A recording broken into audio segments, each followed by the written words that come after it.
হেই বন্ধুরা, আজকে আপনারা দেখতে চলেছেন পাইরেট অফ দ্য ক্যারিবিয়ান সিনেমার পঞ্চম পর্বটি, pirate of the Caribbean dead men tell no tales.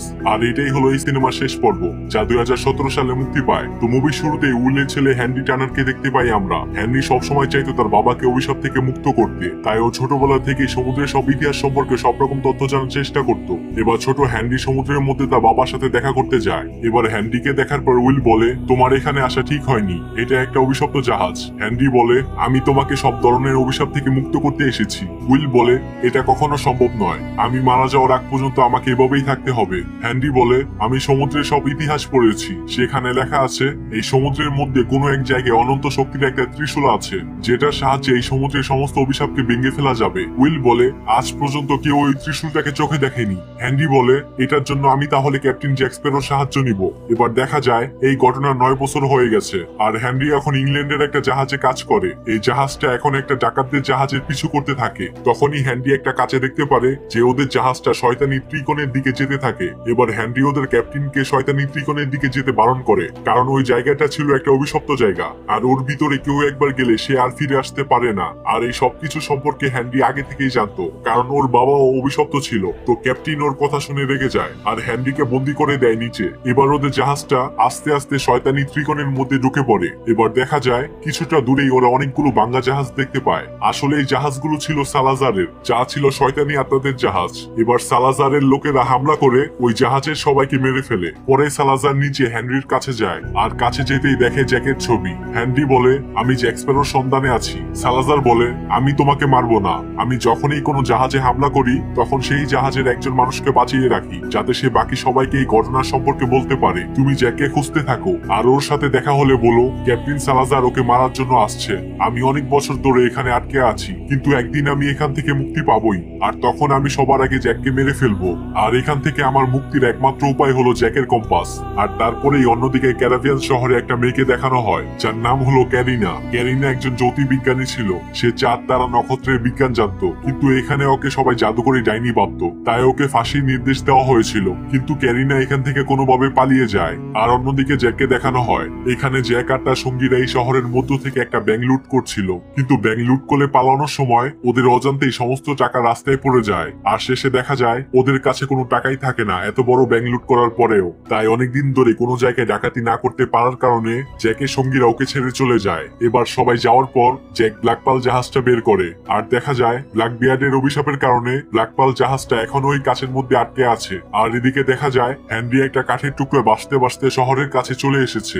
এবার ও খেয়াল করে ওর হাত সিগল দিয়ে বন্দি আছে। যেহেতু ওই পুরো জাহাজের মধ্যে হ্যান্ডি একাই বেঁচে গেছিল, তাই এখানকার সেনারা মনে করছে হ্যান্ডি হয়তো ওদের দলের সঙ্গে বিশ্বাসঘাতকতা করেছে, তাই ওকে হাসপাতালের মধ্যে আটকে রাখা হয়েছে। এবার কিছুক্ষণ পর ক্যারিনা একজন নার্স সেজে এখানে চলে আসে, কারণ ও বাইরে থেকে জানতে পারে যে হ্যান্ডি নামের একটা ছেলে আছে হাসপাতালে, যে ত্রিশূল সম্পর্কে কথা বলছিল। ক্যারিনা হ্যান্ডিকে বলে, তুমি ত্রিশূল সম্পর্কে কি জানো? হ্যান্ডি বলে, এটা এমন এক ত্রিশূল যেটা সমুদ্রের মধ্যে থাকা সব অভিশাপকে শেষ করতে পারে। ক্যারিনা হ্যান্ডিকে ওর বাবার লেখা একটি ডায়েরি দেখায়, আর বলে এই ডায়েরিতে লেখা আছে ওই ত্রিশূলের কাছে পৌঁছানোর ঠিকানাটা, যা আকাশে তারা দেখে বোঝা যাবে। আর অল্প কিছুদিনের মধ্যেই গ্রহণ শুরু হবে, আর তখন আমি আকাশে তারা দেখে ওই ত্রিশূলের কাছে পৌঁছানোর ঠিকানাটা খুঁজে বের করতে পারবো।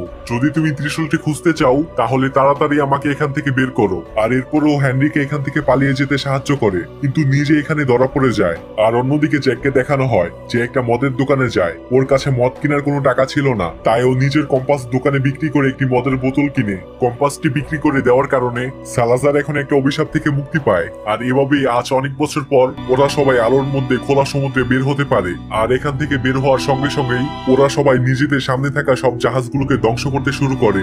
আর অন্যদিকে জ্যাককেও সেনারা ধরে ফেলে। তো ক্যারিনা আর জ্যাককে এখানে একসাথে ফাঁসি দেওয়া হচ্ছিল, কিন্তু সেই সময় হ্যান্ডি, গিবস আর জ্যাকের বাকি সমস্ত কর্মীদের নিয়ে এখানে পৌঁছে যায়। আর সবার সাথে লড়াই করে ওরা সবাই মিলে জ্যাক আর ক্যারিনাকে এখান থেকে বাঁচিয়ে আনে। আর এখান থেকে পালিয়ে জ্যাক, ক্যারিনা আর বাকি সবাই মিলে একটা ছোট জাহাজে করে ওই অনন্ত শক্তির ত্রিশূলটাকে খোঁজার জন্য বেরিয়ে পড়ে। আর অন্যদিকে সমুদ্রের মাঝখানে বারবোজার জাহাজকে দেখা যায়। বারবোজার কাছে এখন আরো 10টা জাহাজ আছে। এবার দেখা যায় বারবোজা নিজের একটা জাহাজের মধ্যে খুবই রাজকীয় ভাবে জীবনযাপন করছে। তখন হঠাৎ করে দুজন কর্মচারী এসে জানায় যে সমুদ্রের মধ্যে সালাজার ওর 3টা জাহাজ শেষ করে দিয়েছে। আর এই কথাগুলো শোনার পর বারবোজা অনেক ভয় পায়, আর ও সঙ্গে সঙ্গে একটা জাদুকরীর সাথে দেখা করতে আসে।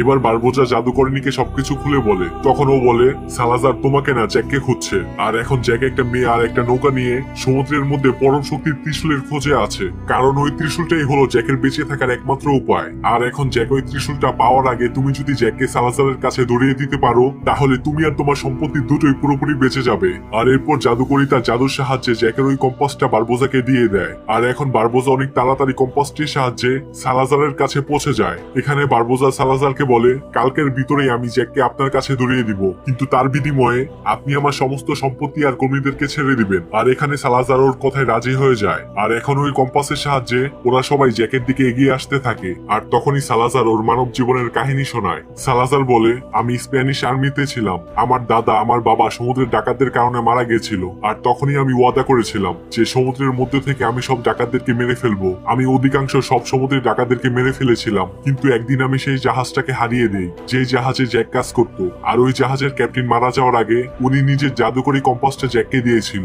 এটা সেই কম্পাস ছিল যেটার সাহায্যে যে কোনো মানুষ তার পছন্দের জিনিসের কাছে পৌঁছাতে পারে। এবার ওই কম্পাসের সাহায্যে জ্যাক সমুদ্রের মধ্যে ওই শয়তানি ত্রিকোণটাকে খুঁজে পায়। আর তারপর আমাদের সামনে থেকে নিজের জাহাজ নিয়ে খুব জোরে জোরে ওই শয়তানি ত্রিকোণের দিকে এগিয়ে যেতে শুরু করে। আর তার সঙ্গে আমাদেরকে নিয়ে ও মজা করতে থাকে, যেটা দেখে আমি অনেক রেগে যাই। আর ওকে ধরার জন্য নিজের জাহাজটি নিয়ে ওর পিছনে যেতে শুরু করি, কিন্তু দেখা যায় ওই অভিশপ্ত জায়গার কাছে আসার পর জ্যাক শেষ মুহূর্তে নিজের জাহাজটাকে পুরোপুরি ঘুরিয়ে নেয়। আর আমরা কিছু বুঝে ওঠার আগেই নিজেদের জাহাজ নিয়ে ওই অভিশপ্ত ত্রিকোণের মধ্যে ঢুকে যাই। আর ওখানে ঢুকার সঙ্গে সঙ্গেই আমাদের জাহাজ আর জাহাজের সকল লোকজন জ্বলে পড়ে শেষ হয়ে যায়। তখন আমরা আমাদের পুড়ে যাওয়া শরীর নিয়ে বাঁচা আর মরার মাঝখানে এক জায়গায় আটকে ছিলাম। আর এই ঘটনার পর থেকে জ্যাককে সবাই ভালোবেসে ক্যাপ্টেন জ্যাক স্প্যারো নামে ডাকতে শুরু করে। আর এই গল্পটা শেষ করার সঙ্গে সঙ্গেই ওরা দূর থেকে জ্যাক আর তার সঙ্গীতের জাহাজটা দেখতে পায়। আর এদিকে দেখা যায় জ্যাকের এই ছোট জাহাজ দিয়ে সালাজারের সেনাবাহিনীর সঙ্গে কোনোভাবেই লড়াই করা সম্ভব ছিল না। সেজন্য জ্যাক, হ্যান্ডি আর কেরিনা নিজেদের জাহাজ ছেড়ে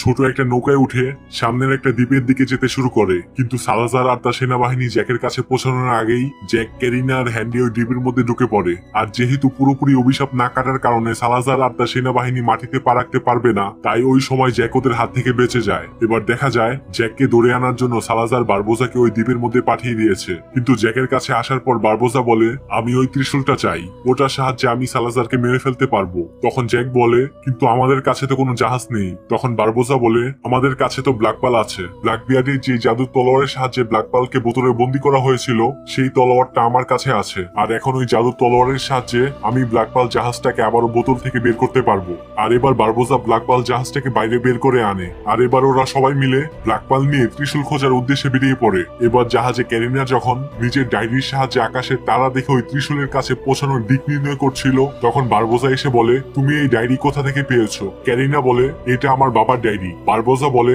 এটার উপর একটা রত্ন ছিল। তখনই ক্যারিনা রত্নটি বের করে বারবোজাকে দেখায়, যা এখন ওর কাছেই রয়েছে। তো এইগুলো দেখে বারবোজা একেবারে চুপচাপ হয়ে যায়, কারণ ক্যারিনা আর কেউ নয়, বারবোজার নিজের মেয়ে ছিল। এবার অন্যদিকে জ্যাক দূর থেকে এই পুরো ঘটনাটা লক্ষ্য করছিল। এবার ও বারবোজাকে বলে, আমি জানি যে ক্যারিনা তোমার মেয়ে। বারবোজা বলে, এখন আমি চাই না যে ও জানুক ওর বাবা একজন ডাকাত, সেজন্য এখন থেকে এই পুরো ঘটনাটা শুধুমাত্র তোমার আর আমার মধ্যেই থাকবে। এবার দেখা যায় পিছন দিক থেকে সালাজার নিজের জাহাজ আর সেনাবাহিনী নিয়ে ব্ল্যাকপাল জাহাজের কাছে পৌঁছে গেছে। আর এখন এই দুইটা দল আর জাহাজের মধ্যে খুবই ভয়ঙ্কর একটা যুদ্ধ লেগে যায়। আর অল্প কিছুক্ষণের মধ্যে ওরা সবাই সেই দ্বীপে পৌঁছে যায় যেখানে পরম শক্তির ত্রিশূলটা রাখা ছিল। আর যেহেতু সালাজার আর তার সৈন্যরা মাটিতে পা রাখতে পারবে না, তাই ওই দ্বীপের মধ্যে ঢোকার আগেই ওরা হ্যান্ডিকে নিজেদের সঙ্গে করে নিয়ে যায়। এবার সকালে দেখা যায় পুরো দ্বীপটায় দামি দামি মানিক মুক্ত আর পাথরে ভরা ছিল। তখন ক্যারিনা খেয়াল করে ওই পাথরগুলোর মধ্যে থেকে একটা জায়গায় জ্বলছিল না। এবার ও নিজে ডায়েরির ছোট ওই রত্নের টুকরাটা ওখানে লাগিয়ে দেয়। আর সাথে সাথে সূর্যের আলো পড়ে ওই পাথরের টুকরাটা জ্বলে ওঠে। এবার দেখা যায় ওই পাথরটা জ্বলে ওঠার সঙ্গে সঙ্গে পুরো সমুদ্রের পানি মাঝখান থেকে দুভাগ হয়ে যায়। এখন জ্যাক আর কেরিনা মাঝখানে নেমে ত্রিশূলটাকে খুঁজতে থাকে। আর অন্যদিকে সালাজার হ্যান্ডি এর শরীরে ঢুকে জ্যাককে মারতে চলে আসে এখানে। এবার অনেকক্ষণ ধরে মারামারি করার পর সালাজার ত্রিশূলটা হাতে পেয়ে যায়। আর ওই ত্রিশূলটাকে হাতে পাওয়ার পর ও হ্যান্ডির শরীর থেকে বাইরে বের হয়ে আসে। আর তারপর ওই ত্রিশূল দিয়ে জ্যাককে মারতে শুরু করে। আর এদিকে দেখা যায় নিজের শরীরে ফিরে আসার পর হ্যান্ডির জ্ঞান ফিরে আসে। তখন ক্যারিনা ওকে বলে, যদি ওই ত্রিশূলটাকে কেউ ভেঙে ফেলে তাহলে এই সমুদ্রের সকল অভিশাপ নষ্ট হয়ে যাবে। আর এরপর হ্যান্ডি একটা তলোয়ার দিয়ে ত্রিশূলটাকে ভেঙে ফেলে। তখনই দেখা যায় সালাজার আর তার সেনাবাহিনী আবারও নিজেদের আসল চেহারায় ফিরে আসে। এবার দেখা যায় মাঝখান থেকে দুভাগ হয়ে যাওয়া ওই সমুদ্রটা আস্তে আস্তে আবারও লেগে যেতে শুরু করেছে। আর উপর থেকে বারবোজা ব্ল্যাকপাল জাহাজ নিয়ে ওদেরকে বাঁচাতে চলে এসেছে। আর উপর থেকে নমরটা নিচে ফেলতে থাকে জ্যাক, কেরিনা আর হ্যান্ডির জন্য। এবার ওদের তিনজনের সঙ্গে সালাজার উপরে আসতে থাকে। আর দেখা যায় কিছুক্ষণের মধ্যেই ও ক্যারিনাকে ধরে ফেলছিল। তখন তখনই ক্যারিনাকে বাঁচানোর জন্য বারবোজা উপর থেকে লাফ মারে আর সালাজারকে নিয়ে নিচে পড়ে যায়। নিজের মেয়েকে বাঁচানোর জন্য বারবোজা হাসি মুখে নিজের জীবন দিয়ে দেয়। আর অন্যদিকে দেখা যায় হ্যান্ডি সমুদ্রের ধারে নিজের বাবার জন্য অপেক্ষা করছে। আর কিছুক্ষণের মধ্যেই উইল এখানে চলে আসে, যা দেখে হ্যান্ডি অনেক খুশি হয়। আর এখন থেকে উইল সাধারণ মানুষের মতো নিজের জীবনটাকে নিজের পরিবারের সঙ্গে কাটাতে পারবে। আর এদিকে জ্যাকও নিজের ব্ল্যাকপাল জাহাজ আর কম্পাসটাকে আবারও ফিরে পেয়েছে। আর এখন এগুলো নিয়ে জ্যাক আবারও সমুদ্রের মধ্যে বেরিয়ে পড়েছে। আর এখানে এই মুভিটা শেষ।